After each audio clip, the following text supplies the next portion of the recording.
Hello കൂട്ടുകാരെ, എല്ലാവർക്കും എൻ്റെ നമസ്കാരം. എല്ലാവരും സുഖമായിട്ടിരിക്കുന്നല്ലോ? എല്ലാവരും സന്തോഷമായിട്ടിരിക്കുക. ഞാനൊരു വീട്ടമ്മയാണ്. 50 വയസ്സ് കഴിഞ്ഞ ഒരു വീട്ടമ്മയാണ്. വീട്ടമ്മയെന്ന് വെച്ചാൽ ഭർത്താവിൻ്റെയും മക്കളുടെയും കാര്യങ്ങളൊക്കെ നോക്കി, ഈ വീട്ടിലെ കാര്യങ്ങളൊക്കെ നോക്കി നമ്മുടെ ഇങ്ങനെ ജീവിതം കഴിഞ്ഞു പോകുന്നു. അങ്ങനെ മതിയോ നമുക്ക്?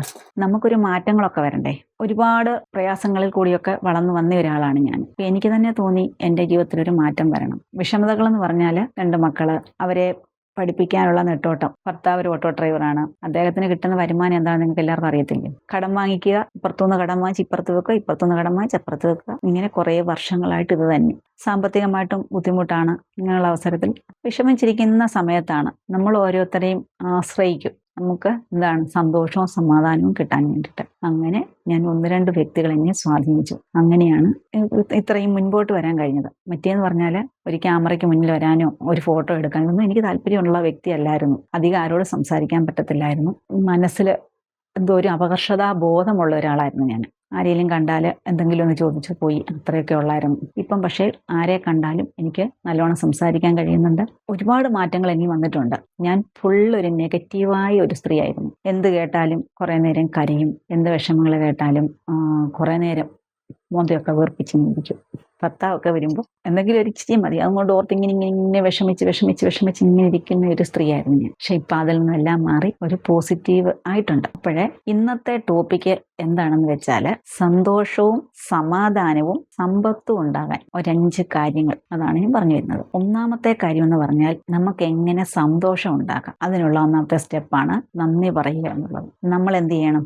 ഞാൻ ചെയ്ത് എൻ്റെ ജീവിതത്തിൽ ഞാൻ പ്രാവർത്തികമാക്കിയ കാര്യങ്ങളാണ് നിങ്ങളോട് പറയുന്നത്. ഈ 5 കാര്യങ്ങൾ നിങ്ങൾ ഒരു 41 ദിവസം മുടങ്ങാതെ ഒന്ന് ചെയ്തു നോക്കുക. ചെയ്തു നോക്കി നിങ്ങളുടെ ജീവിതത്തിൽ മാറ്റങ്ങൾ വരികയാണെങ്കിൽ മാത്രം നിങ്ങൾ പിന്നെ എൻ്റെ വീഡിയോ കണ്ടാൽ മതി, ഇല്ലെങ്കിൽ കാണണ്ട. ഞാൻ എൻ്റെ ജീവിതത്തിൽ ഇത് അപ്ലൈ ചെയ്തിട്ട് എനിക്ക് കിട്ടിയ ഗുണങ്ങൾ ഒരുപാടുണ്ട്. അതുകൊണ്ടാണ് ഞാൻ ഇപ്പോൾ ഈ വീഡിയോ ചെയ്യുന്നത്. നമ്മൾ വെളുപ്പിനെ ഒരു 4 മണിയാകുമ്പോൾ എണ്ണിക്കാൻ ശ്രമിക്കുക. ഇപ്പം എന്നെപ്പോലെ പ്രായമുള്ള ഒരു സ്ത്രീക്കാണെങ്കിൽ 4 മണിക്കൊക്കെ എണ്ണിക്കുന്ന ഇച്ചിരി ബുദ്ധിമുട്ടാണ്. എങ്കിലും ഞാൻ 4:30 ആകുമ്പോൾ എണ്ണിക്കും. 4:30 ആകുമ്പോൾ എണ്ണിച്ച് കിടക്കുന്ന ബെഡിൽ തന്നെ ഇരുന്നതിന് ശേഷം നമുക്ക് കിട്ടിയ അനുഗ്രഹങ്ങൾക്കെല്ലാം നമ്മൾ നന്ദി പറയുക. ഭഗവാനെ, രാവിലെ എണീക്കാൻ സാധിച്ചതിന് നന്ദി. ഈ പ്രപഞ്ചത്തിൽ വീണ്ടും എനിക്ക് ജീവിക്കാൻ അവസരം തന്നതിന് നന്ദി. സുഖമായിട്ട് ഉറങ്ങാൻ കഴിഞ്ഞതിന് നന്ദി.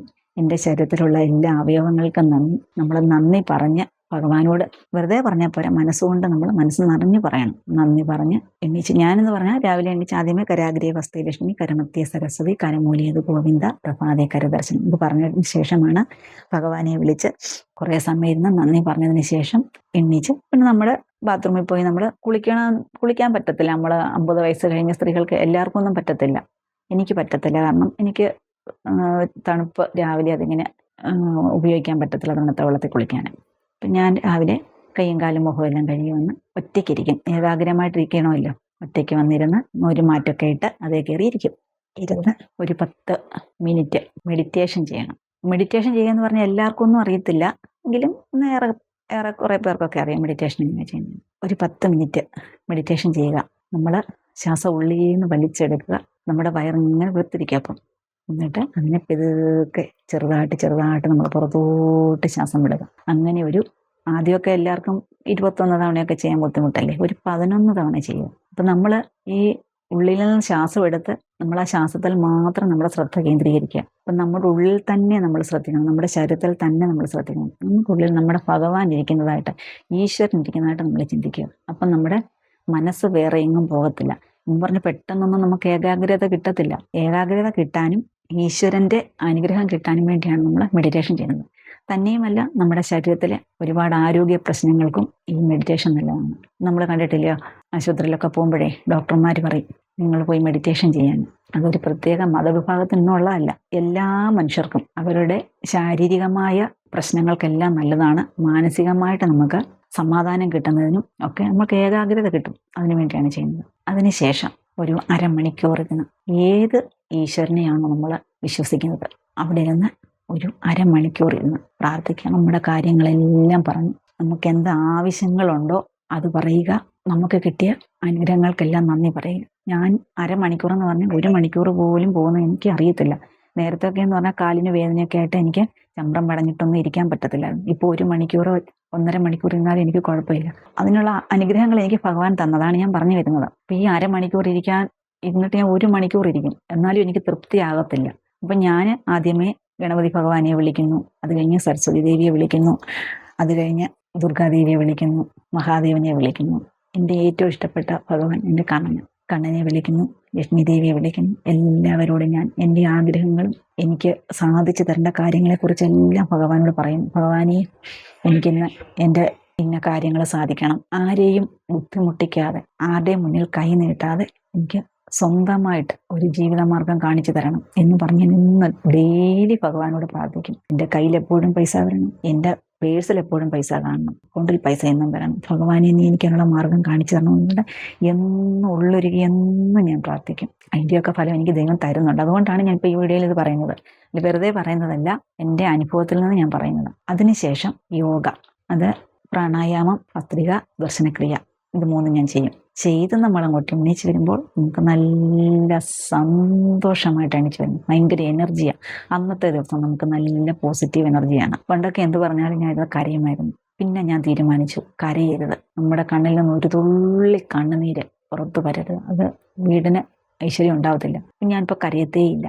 എന്തൊരു പ്രതിസന്ധി വന്നെന്ന് പറഞ്ഞാലും നമുക്കതിനെ തരണം ചെയ്യാനുള്ള ഒരു കരുത്ത് നമുക്ക് ഈശ്വരൻ തരും. മറ്റുള്ളവർ പറയുന്ന കുറ്റങ്ങളോ കുറവുകളോ ഒന്നും കേൾക്കാതെ, ഒരു വീടാകുമ്പം നെഗറ്റീവ് എനർജി ഉള്ളവരുമുണ്ട്, പോസിറ്റീവ് എനർജി ഉള്ളവരുമുണ്ട്. അപ്പോൾ എപ്പോഴും നമുക്കങ്ങ് പോസിറ്റീവായിട്ടിരിക്കാൻ പറ്റത്തില്ല. പക്ഷെ നമ്മൾ തന്നെയാണ് നമുക്ക് പോസിറ്റീവ് ആവാനുള്ള മാർഗങ്ങൾ കണ്ടെത്തേണ്ടത്. രാവിലെ ഇങ്ങോട്ട് എണീച്ച് വന്ന് TV ഓൺ ചെയ്തു, മരിച്ചവരുടെ കാര്യം അല്ലെങ്കിൽ ആക്സിഡൻറ്റ്, ഇതൊക്കെ കേൾക്കുമ്പോൾ നമുക്ക് മനസ്സ് പെട്ടെന്ന് നെഗറ്റീവ് ആകും. അത് പാടില്ല. ഫോൺ തുറന്ന് വെച്ച് നമ്മൾ അതിനകത്തിലുള്ളതും ഇതുപോലെ യൂട്യൂബ് തുറന്നു മരിച്ചതോ അല്ലെ അങ്ങനെയുള്ള കാര്യങ്ങളൊന്നും നമ്മൾ കേൾക്കാതിരിക്കണം. നമ്മളെപ്പോഴും നമ്മുടെ മനസ്സെപ്പോഴും സന്തോഷമായിട്ടിരിക്കാൻ നമ്മൾ ശ്രദ്ധിക്കണം. കാരണം നമുക്ക് എന്തെങ്കിലും ദുഃഖം വന്നാൽ നമ്മൾ അത് ഓർത്ത് ഇങ്ങനെ വിഷമിച്ചിരിക്കും. അത് പാടില്ല. നമ്മളെപ്പോഴും നമ്മൾ ഹാപ്പി ആയിട്ടിരിക്കാനുള്ള കാര്യങ്ങൾ മാത്രമേ ചെയ്യാവൂ.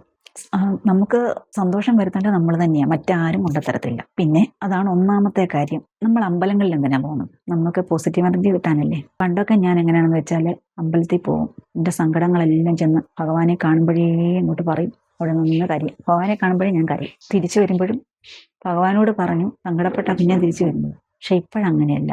ഇപ്പം എനിക്ക് മനസ്സിലായി, ഭഗവാനെ കണ്ട് കരയരുതെന്നും നമ്മുടെ ആവശ്യങ്ങൾ അങ്ങനെയൊന്നും പറഞ്ഞുകൂടാ. അപ്പം ഞാൻ പറഞ്ഞ 5 കാര്യങ്ങൾ മനസ്സിലായോ? ഒന്നാമതായിട്ട് മെഡിറ്റേഷൻ ചെയ്യുക.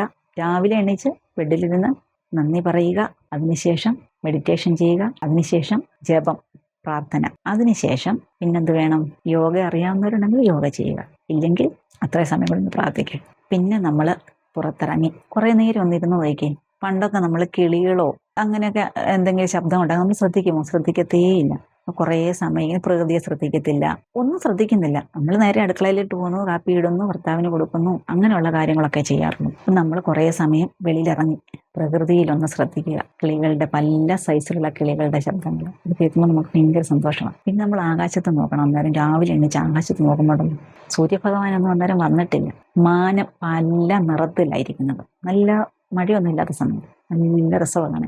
നമ്മൾ ഒരു ദിവസം കണ്ടു 2 ദിവസം ഉണ്ടപ്പം ആ അമ്പിളിയമ്മാവൻ കാണും. അപ്പം അമ്പിളിയമ്മാവനെ കാണുമ്പോൾ നമുക്ക് വേറൊരു സന്തോഷം. അങ്ങനെ പ്രകൃതിയുമായിട്ട് നമ്മൾ അല്പസമയം, അതാണ് 5ാമത്തേത്. അപ്പം നമ്മൾ ഒരുപാട് സന്തോഷമായിട്ടിരിക്കും. നമുക്ക് ഇങ്ങനൊരു 41 ദിവസം ഇങ്ങനെ ചെയ്യുവാണെങ്കിലുണ്ടല്ലോ, നമ്മളെപ്പോഴും മനസ്സിങ്ങനെ സന്തോഷമായിട്ടിരിക്കും. നമുക്ക് ദുഃഖങ്ങളൊന്നും വരത്തില്ല. അഥവാ എന്തെങ്കിലും വന്നെന്ന് തന്നെ പറഞ്ഞാലും പെട്ടെന്ന് തന്നെ നമുക്ക് അതിനെ തരണം ചെയ്യാനുള്ളൊരു കഴിവ് നമുക്ക് ഭഗവാൻ തരും. എൻ്റെ അനുഭവത്തിൽ എൻ്റെ അക്കൗണ്ട് 0 ബാലൻസ് ആയിരുന്നു, ഒന്നുമില്ലായിരുന്നു. ഞാൻ ഇങ്ങനെ പ്രാർത്ഥിക്കാൻ തുടങ്ങി. എല്ലാ ദിവസവും ഭഗവാനെ എനിക്ക് ജീവിക്കാനുള്ള മാർഗ്ഗങ്ങൾ തരണം, എൻ്റെ മക്കൾക്ക് നല്ലത് തരണം, എൻ്റെ ഭർത്താവിന് നല്ലത് തരണം, ഇങ്ങനെ നമുക്ക് പറയാനുള്ളതെല്ലാം ഇങ്ങനെ പ്രാർത്ഥിക്കും. അങ്ങനെ പ്രാർത്ഥിച്ച് ആരും വിശ്വസിക്കത്തില്ല എന്ന് പറഞ്ഞിട്ട് ഞാനിപ്പോൾ ലക്ഷപ്രഭുവോ കോടീശ്വരിയോ ഒന്നുമല്ല. എന്നാലും എൻ്റെ ആവശ്യങ്ങൾക്കുള്ള പൈസ എല്ലാ ദിവസവും എനിക്ക്, ഞാൻ പറഞ്ഞിട്ടുണ്ടല്ലോ ഞാൻ 3-4 കാര്യങ്ങൾ ഇങ്ങനെ വീട്ടിലിരുന്ന് ചെയ്യുന്നുണ്ടെന്ന്. ഇപ്പം എല്ലാ ദിവസവും എൻ്റെ കയ്യിലും പൈസ വരും, എൻ്റെ അക്കൗണ്ടിലും പൈസ വരും, എൻ്റെ പേഴ്സിൽ വെക്കാനുള്ള പൈസയും വരും എല്ലാ ദിവസവും. അതെൻ്റെ, ഞാൻ ഇങ്ങനെ ഈ മെഡിറ്റേഷനും ഇങ്ങനെയുള്ള കാര്യങ്ങൾ ചെയ്ത് ഭഗവാനുമായി, നമുക്ക് മെഡിറ്റേഷൻ ചെയ്യുമ്പോഴുള്ള ഗുണം എന്തെന്നറിയാമോ? ഭഗവാനുമായിട്ട് നല്ല കണക്ഷൻ കിട്ടും. ഈശ്വരാനുഗ്രഹം നമ്മൾക്കുണ്ടാവും.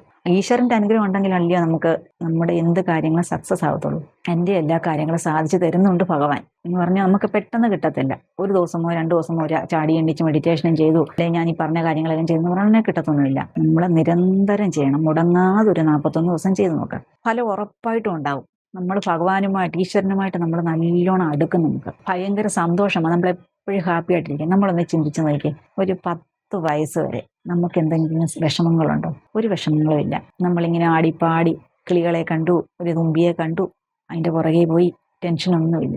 ഇപ്പോഴെന്താണ്, നമുക്ക് എപ്പോഴും ടെൻഷനായി. ഈ ജീവിത സാഹചര്യം നമുക്ക് അങ്ങനെയാണ്. ടെൻഷനും വിഷമങ്ങളും സാമ്പത്തിക ബാധ്യതകളും പിള്ളേരുടെ പ്രശ്നങ്ങൾ വേറെ, അങ്ങനെ ഒരുപാട് പ്രശ്നങ്ങൾ നമ്മുടെ ജീവിതത്തിലുണ്ട്. അതിൽ നിന്നെല്ലാം മുക്തി നേടാൻ വേണ്ടിയിട്ടാണ് നമ്മൾ ഇങ്ങനെയുള്ള കാര്യങ്ങളൊക്കെ ചെയ്യുന്നത്. പണ്ടൊക്കെ ആണെങ്കിൽ ഒരു വിഷമങ്ങൾ വരുമ്പോൾ അല്ലെ ആരെങ്കിലും ദേഷ്യപ്പെടും, നമ്മളെ കുറിച്ച് അനാവശ്യങ്ങളൊക്കെ പറഞ്ഞു കഴിയുമ്പോൾ നമ്മൾ എന്ത് ചെയ്യും?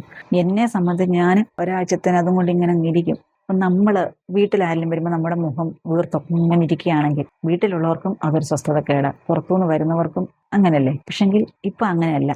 എന്ത് വന്നാലും ആ നിമിഷം തന്നെ അതങ്ങ് മാറും. അതെനിക്ക് ഭഗവാൻ തന്നൊരു കരുത്താണ്. അപ്പം അങ്ങനെ സാമ്പത്തികമായിട്ട് എനിക്ക് ഭഗവാൻ അനുഗ്രഹങ്ങൾ തന്നു. വീട്ടിൽ സന്തോഷം ഉണ്ടായി.